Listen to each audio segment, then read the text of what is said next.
Assalamualaikum, dan sekali lagi kita berjumpa dalam perbincangan pasal kahwin. Now, seperti biasa saya akan bacakan soalan dan jawapan daripada Aiman Azlan, dan kemudian saya bagi komentar saya dan tambah-tambahan lah apa perencah yang ada berkenaan dengan soalan dan jawapan tu, insyaAllah. Soalannya, kalau lelaki ni jenis kalau marah mesti tengking-tengking kasar, kata lepas kahwin berubah, patut percaya ke tak? Jawapan dia, pegang kepada apa yang nyata sekarang, bukan kepada janji di masa depan. Kalau nak berubah, buat sekarang, bukan lepas kahwin. Fully 100% agree. Amat setuju. Dan this go both way pada pandangan saya. Maknanya kalau kita kata, kadang kita pun janji untuk diri kita kan, InsyaAllah lepas kahwin nanti akan berubah. Jangan harap. Maknanya kalau you nak berubah sekarang sebab dia macam mana, psychologically dia memang nak cakap apa, sebab tu setengah orang buat analogi macam, sebab tu orang kalau kita bayar orang ataupun upah orang untuk buat kerja, kita tak bagi duit tu dulu kan, sebab dia tak siap lah kan, dia hilang tu pun.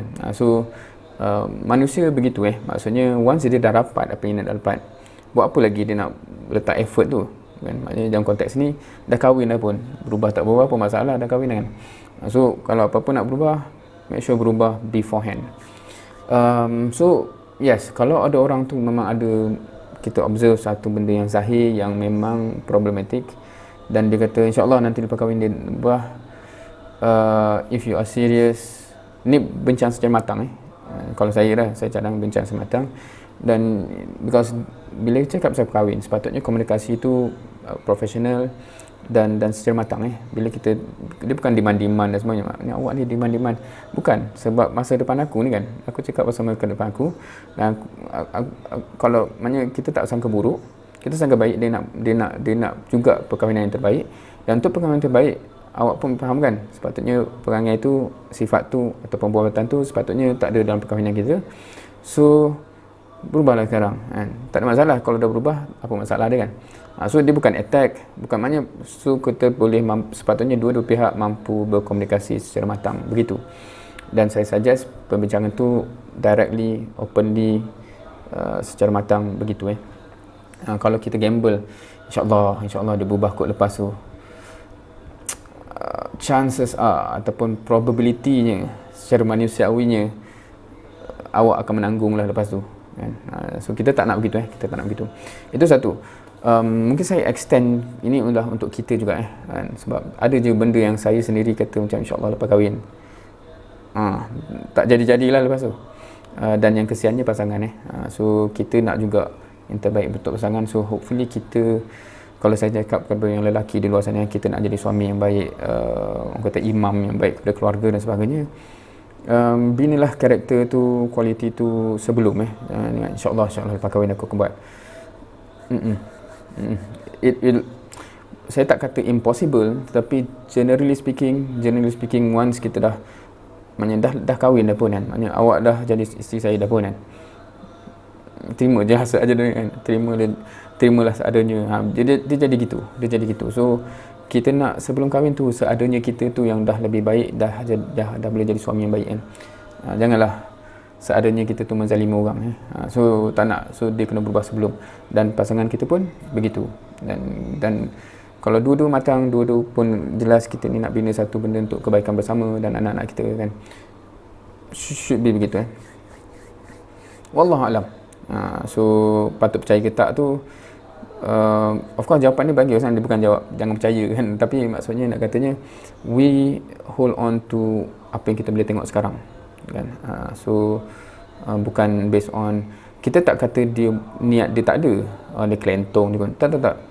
Kadang-kadang niat tu memang ada. Dia kalau kita faham pasal diri kita juga, kadang-kadang niat tu memang ada, tapi disebabkan kita dah dapat pun reward tu, contohnya kalau dalam konteks itu, dan psikologi kita rasa itu rewardnya berkahwin.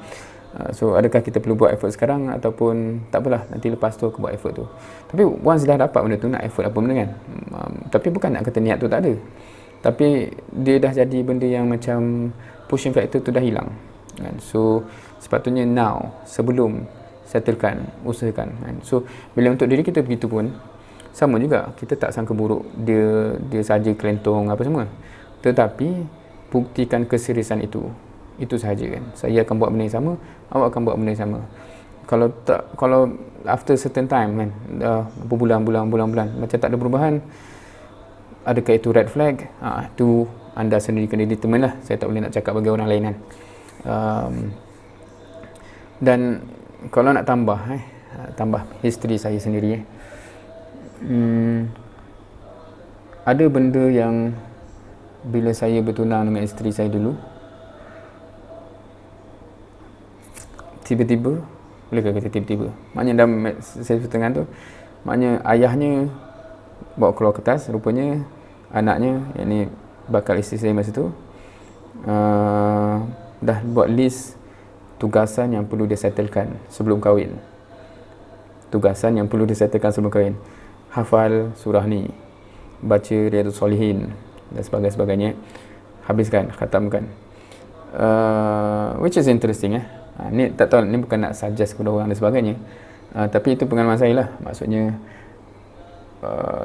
yang interestingnya, ni cerita rencah-rencah tambahan. Yang interestingnya, bila saya cerita benda tu kepada ada serta member, dia kata, ya Allah, beratnya kau kena buat kerja sebelum nak kahwin ni kan, tugasan nak kena settle sebelum kahwin.